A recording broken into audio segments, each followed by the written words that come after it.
Spider-Man was announced as a console exclusive for PlayStation players of Marvel's Avengers over a year ago, and on November 30th, he finally joined the roster. The controversial addition but highly anticipated character joined the game in a slightly different way than characters traditionally have so far, by being added alongside a hero event instead of an operation or an expansion. So on today's video, I'm going to go over my early thoughts on the Marvel's Avengers version of Spider-Man to give you an idea of how I feel about the new content. Stars and stripes! Hello and welcome to another Carrot Scraps video, and by another I mean the 85th. Now I've basically played around, 6 to 8 hours of Spider-Man so far, and I've completed all of the content associated with the character. Now, I obviously have a long way to go in terms of grinding, getting gear and, climbing the CXP ladder, but I think I have a pretty good idea of how I feel about Spider-Man so far. Keep in mind while watching the video that, like all of my early thoughts videos, all of my comments are subject to change as time goes on and I get more familiar with the character. All of that being said, if time passes and I feel my thoughts haven't changed much since making this video, then I won't make a full review like I normally would. Now, really quickly, before we started the video, I wanted to acknowledge that on the day that Spider-Man was added to Marvel's Avengers, a number of other things were added to the game. And with that being said, I'm going to be focusing specifically on Spider-Man in this video. If you're curious on my further thoughts on the November 30th update, including the raid, shipments, and the bugs and glitches associated with it, I'll be going over all of that in a future early thoughts video focused on the rest of the update. So consider this video about Spider-Man the first of a two-part video about the November 30th update. I have played it as of recording this video, but I want to play it again and I want to collect my thoughts a little bit more before I put out an early thoughts video on that. Anyway, with all of that out of the way, let's talk about this spider guy I keep hearing about.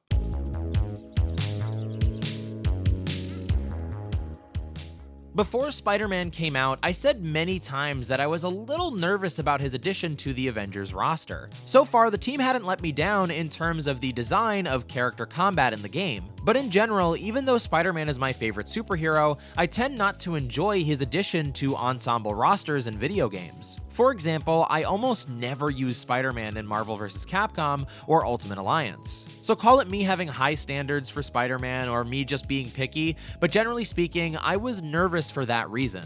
But again, I tried to have faith because up until Spider-Man, the team hadn't let me down in terms of combat design. But let me say, in terms of early thoughts, I kind of think that Spider-Man is a mixed bag. And the two biggest reasons for that are his traversal and his combat. Let's start by talking about his traversal. Now, it's no secret that traversal is not the most polished part of Marvel's Avengers, and I think a lot of people weren't expecting the greatest traversal from Spider-Man when he came to the game. Well, I'm here to confirm that it's not the best from what I can tell. I just feel like his movement and traversal were a little clunky while playing him. Even with my low expectations, sometimes I get really disoriented by the way he moves with his webs. Web swinging is a lot of fun in this game, but there are all these little details that make it feel just a little bit awkward. For example, you'll swing on that first web perfectly, but when you go to press the button again to swing on the next web, it feels like it's going too slowly. And then that messes with your rhythm, and you inevitably end up falling out of the sky. Now, I did find that if you just hold down the R2 button, even though it looks a little awkward, you'll continuously web swing forward. And that does kind of feel a little more fluid than pressing the button over and over. So it's possible that this is the intended way to web swing with Spider-Man and Avengers, but it's just not what I feel inclined to do. I often find myself hitting the button multiple times because I want to put out a web every time I press the button, and it just doesn't feel like it's the most responsive. And not only that, sometimes it feels like the web will take me in the wrong direction. A lot of the times I feel like I'm struggling to just web swing forward and I'm veering off to the left or right, and then going into the wrong location and getting stuck someplace. Now, I personally don't have a problem with cloud swinging, which, if you're not familiar, is a style of gameplay where Spider-Man can swing webs from anywhere instead of swinging from objects in the world. But yeah, so I don't have a problem with cloud swinging. If I'm being honest, it's a big part of Spider-Man video game history, and I feel like more often than not, that's the style of gameplay that we've gotten over the years. The problem is that sometimes I end up swinging over locations I'm clearly not meant to. Sometimes I'll get stuck in trees or on top of buildings, and sometimes I'll just fumble in the air because I hit the invisible ceiling. Something about web swinging that I can be a little bit more critical about is indoor versus outdoor web swinging. Let me explain. In other Spider-Man specific video games, it seems as if there's a different gameplay philosophy when Spider-Man is swinging indoors versus outdoors. And the reason for that is because when you're outdoors, you can swing as far or as long as you want. Whereas in indoors, there's a lot of restrictions, and as a player, if you are playing by the same rules indoors that you were outdoors, it could get a little cramped for your liking. And I think that might be one of the details about Spider-Man's web swinging in this game that prevents it from being perfect. Because I think his web swinging is best outdoors, but whenever I'm indoors, it just feels like I'm overshooting it, like regularly. Now, I could be wrong on this, maybe his web swinging feels unnatural indoors for another reason, but that's what I seem to assess the problem as. That there should be a different web swinging philosophy when you're swinging indoors. So my early thoughts on Traversal and web swinging are that it's fun, but really far from perfect. It's not like it's unplayable or anything like that, but I'd say it sits firmly in the middle on the scale of quality. But moving on to a part of his traversal that really isn't fun at all is one of the weirdest parts of his traversal: wall crawling and wall running.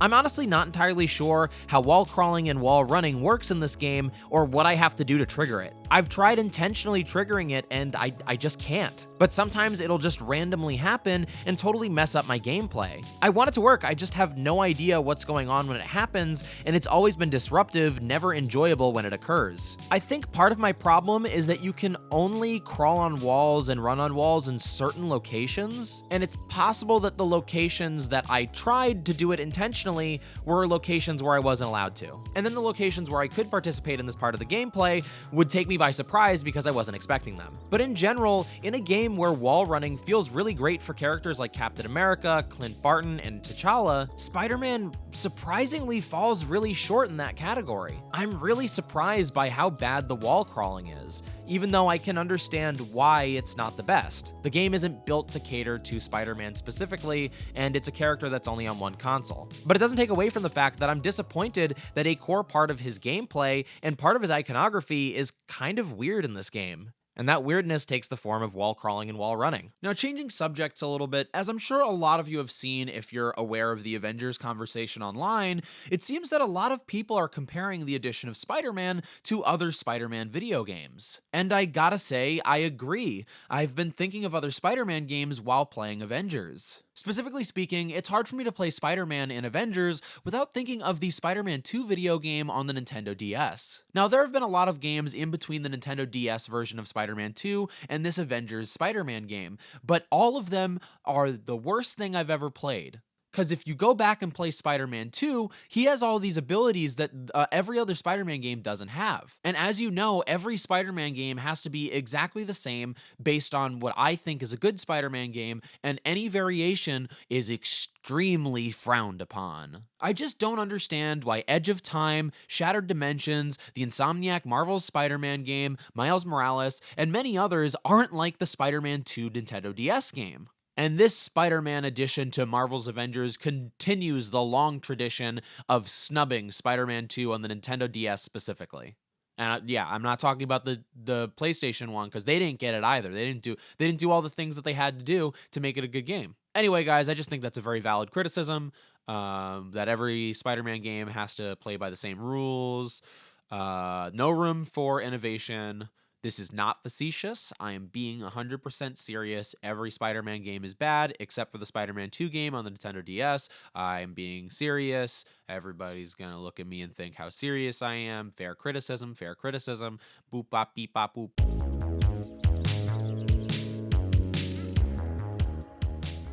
Now, generally, the reason why I do reviews and early thoughts videos separately on my channel is because I don't like the idea of rushing a review. Now, obviously, I know that a fast review uploaded to YouTube will get the most views traditionally because it's the most relevant time to post it. But honestly, I'd rather be accurate about my personal feelings than timely. However, some of my subscribers have mentioned that they wanted more timely content, and I think my early thoughts videos do a good job of achieving both goals. Making timely content for the people who want to see see it, while also being accurate to how I personally feel, making it clear that these are not my final thoughts, and that if I feel I need to revise my review, I'll put out another video later. Anyway, I bring all of this up because after my first couple of hours of playing Spider-Man, I wrote an early thoughts script that was pretty harsh about the combat. I said that while I enjoyed it, it was super clunky and considerably awkward, similar to my thoughts on Traversal, if not a little bit harsher. Now, I've been sick the last couple of days, and so I had to postpone recording that script, and instead of recording it, I decided to play more Spider-Man. And an interesting thing happened. Once I learned how to play the character a little bit more and unlocked more of his skill tree,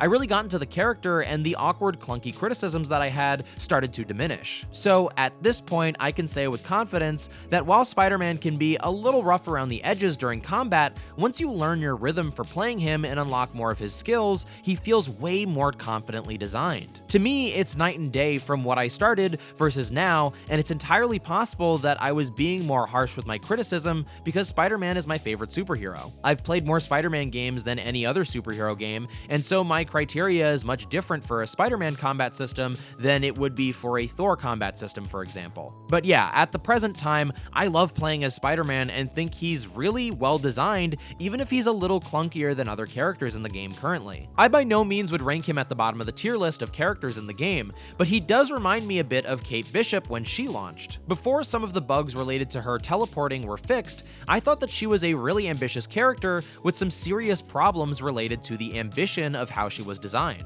Essentially, I thought the teleporting was really cool and designed really well, but that it wasn't necessarily the cleanest in terms of execution, preventing her from being a top-tier character. And I basically have similar vibes when it comes to Spider-Man. He's a lot of fun, and I really like the way that he's designed, but sometimes, again, he's a little rough around the edges. Even when I was writing my harsher early thoughts combat review for Spider-Man, I was well aware that I was early into the character and that my thoughts were definitely subject to change moving forward. I knew that learning the character more and unlocking more of the skill tree would lead to me understanding him better potentially. I'm just surprised that this understanding came so quickly, and that I was won over by the character with just a little bit more playtime. I think the biggest thing about his combat that won me over about the way he plays was being able to pull myself from enemy to enemy with a simple web, and then throwing in the considerably weak but versatile web projectiles occasionally would also help me. Lastly, this web impact where you attach yourself to the ground and pull yourself really quickly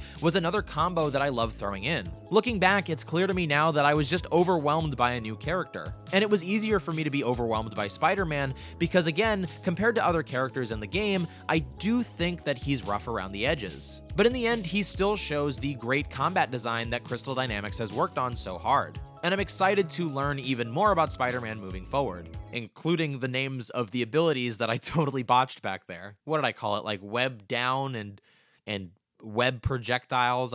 They definitely have more creative names. I'm just like, oh yeah, he's got web darts and he's got web zoomies. You know, web zoomies. So technical. Now, returning to an earlier point that I made in a previous section, I can't get other Spider-Man games out of my head while playing this version of Spider-Man. And I know you've seen the discourse online. I've seen Avengers compared to other Spider-Man games. And the game that's probably compared most to Spider-Man and Avengers is the Amazing Spider-Man video game for the Nintendo 3DS. Now, of course, as you know, next to the Spider-Man 2 Nintendo DS game, the Amazing Spider-Man Nintendo 3DS game is the closest to grace we've ever gotten since then. And I can't help but play Spider-Man and Avengers and compare every single detail to that DS game. And it shocks me because they're not the same at all. And as you know, I want all of my Spider-Man games to be exactly the same. They need to be the same, otherwise I'm just gonna walk in a circle and mumble to myself with my fists kind of shaking in the air and rotating in circles as well.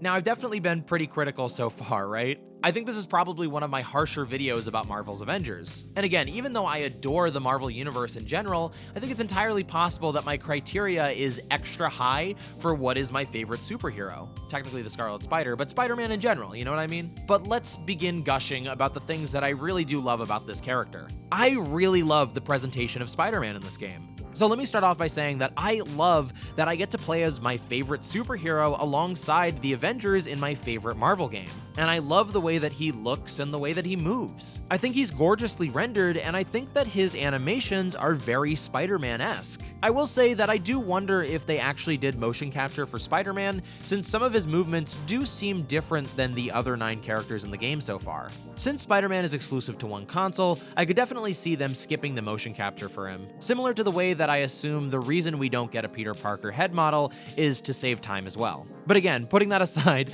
I think Spider-Man looks great, and I like his movements even if they are a little choppy at times. One of his movements that I absolutely love specifically is the one where Peter loads his web cartridges. Running out of web fluid is such a common part of Spider-Man stories, and seeing Peter change his cartridges mid-battle is a really cool idea, and I think they rendered it in a really rad way. Sometimes I'll just fire one web projectile so I can see the loading animation really quickly. I'm seriously obsessed with the way it looks when he reloads his web shooters. So yeah, criticisms aside, it's safe to say that this dude moves like a spider.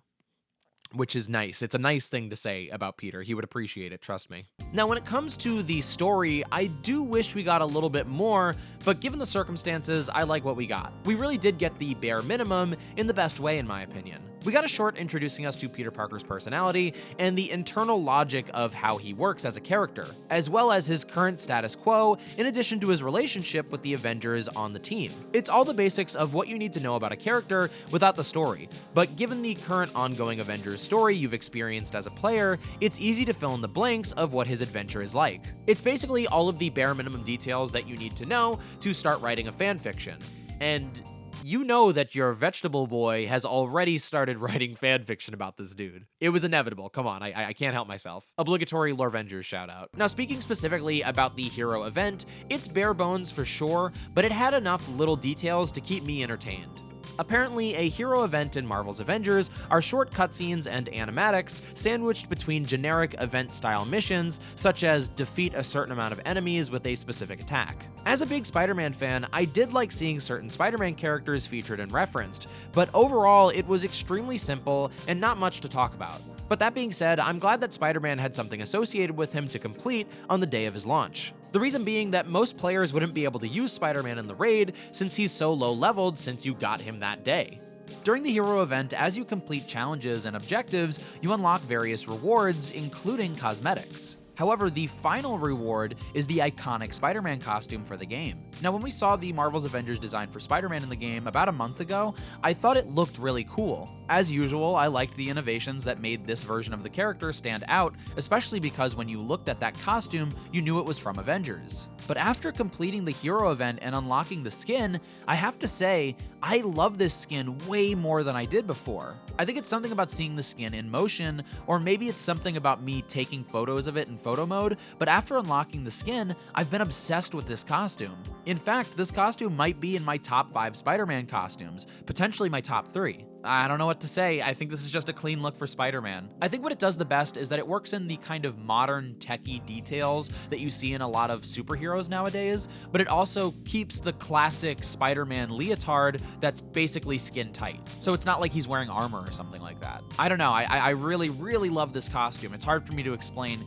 how much I've fallen in love with it just seeing him move in the game. I mean, off the top of my head, the original Scarlet Spider costume and the Ends of the Earth costume are like my top 2 favorite Spider-Man costumes, so I don't know where this would sit. Anyway, the point being, I adore this design, and I can't believe Avengers got away with making such a dope Spider-Man costume. Now, as I've said many times, I'm not the biggest fan of multiversal Spider-Man stories, but I have to say, when I would occasionally play online with other players, it felt pretty cool to pretend like I was in a Spider-Verse crossover comic. Seeing 4 spider people swinging themselves around like crazy was genuinely so much fun, and it was so exciting in a way I didn't expect. Now, I realize that this is only going to happen as people start out the character, and generally, as time goes on and people grind Spider-Man to be more powerful, we'll see less big Spider-Man teams online. But I just had to mention how awesome it felt to see like 4 spider people teaming up together, especially for somebody who's not necessarily the most impressed by that. It just felt so cool. I was smiling the whole time. Now, all jokes aside, I've obviously seen the countless comparisons between the Marvel's Avengers version of Spider-Man and other video games that he's been in. But with the subject of Spider-Verse on the table, I feel like this is one aspect about the Marvel's Avengers version of Spider-Man that is pretty unique when compared to other games. I think one way that this version of Spider-Man is unique is that you can kind of live out the Spider-Verse fantasy. Whereas most other Spider-Man games and AAA Spider-Man games don't give you that experience. There aren't many other games where you can fight alongside 3 other Spider-People, just like your favorite Spider-Verse movie or Spider-Verse comic. And I thought it was worth noting that that's something that is distinctly unique about the Marvel's Avengers version of Spider-Man. Everybody say, thank you to the Tachyon Anomaly. Thank you, Tachyon Anomaly. Also, thank you, Monica. Appreciate it.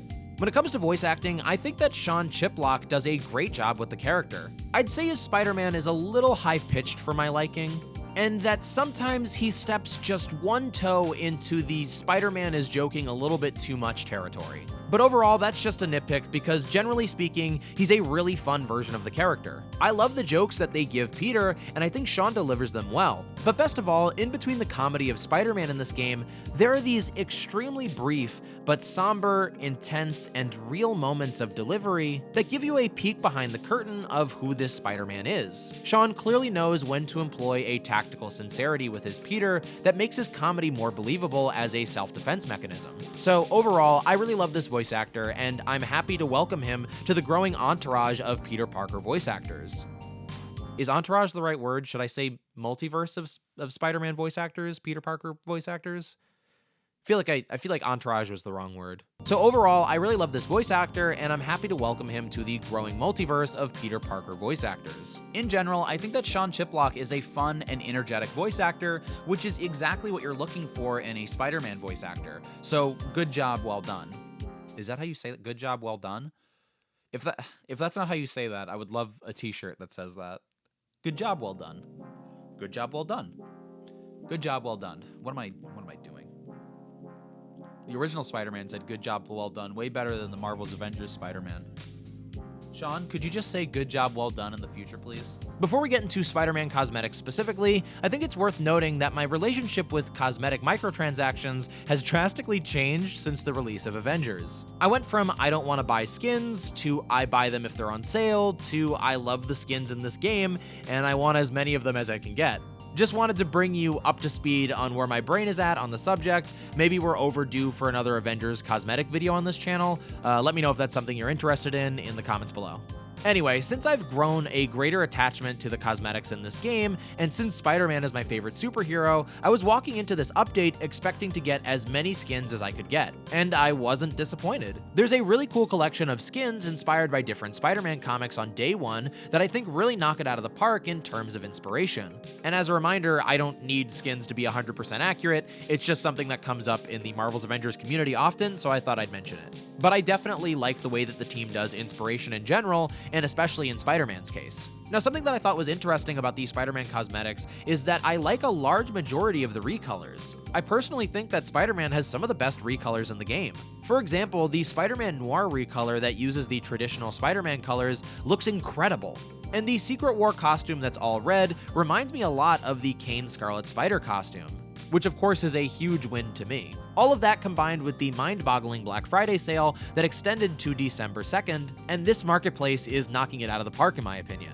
But in general, I'd say that my favorite Spider-Man skin has to be the Ends of the Earth skin. I mentioned this in my recommendation video, but I had a feeling that this skin was going to be my favorite. It looks beautiful, and I could definitely see Spider-Man wearing a version of this costume in this version of the Marvel Universe. So yeah, in general, I really love Spider-Man's costumes. In the end, I'm crazy stoked that Spider-Man is a part of my favorite Marvel game.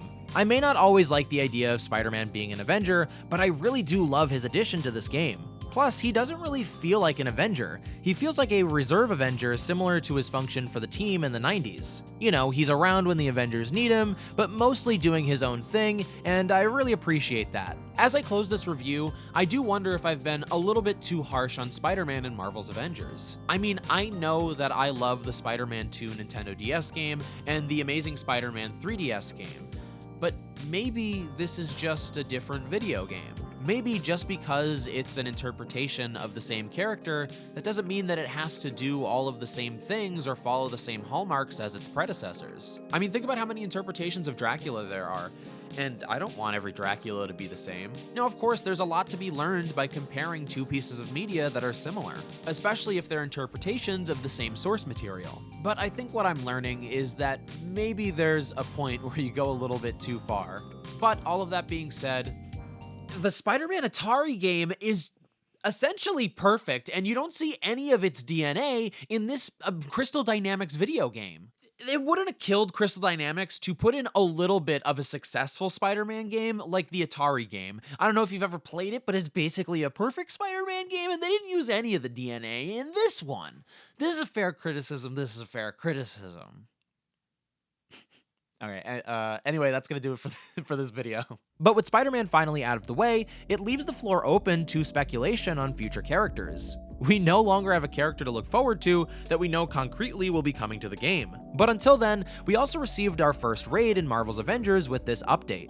But I'll be talking about that in my next Early Thoughts video. And until then, that's going to do it for this video. Also, by the way, on December 26th of this month, I'll be participating in the Doom Squad Secret Wars PvP event. It's going to be a really awesome event where up to 16 teams are going to be racing through the Cosmic Cube Threat Sector, the Omega Level Threat, and the all-new Claw Raid. Think of it as a time trial or a speed running competition. I am a captain of my own team, Carrot Team Alpha, and I've already assembled my strike team. So if that sounds interesting to you at all and you can make it, make sure to tune in on December 26th at 10 a.m. Pacific Time or 1 p.m. EST. I'm really excited about it and I can't wait. I want to thank you so much for watching this video. If for some reason you enjoyed it, don't forget to give it a like and to subscribe to my channel for more. As regular viewers know, I make a variety of content on my channel, and I'm always going to make the videos that I want to make. But if you see something you like, make sure to let me know, and I'll try to prioritize that kind of content in the future. If you want to watch me play Marvel's Avengers and other video games live, check me out on Twitch at twitch.tv/carrotscraps,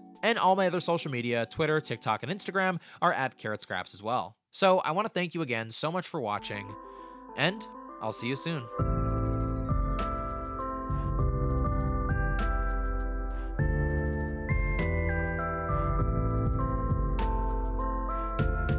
There's a really cool collection of skins inspired by... Inspired. I get it. Inspired. That's a new laugh reveal. That's a huge moment for the lore of this channel. That's a big laugh reveal. Make sure you catalog that on the wiki. It's called the Milfroy laugh. The Carrot Milfroy laugh. That's for the wiki.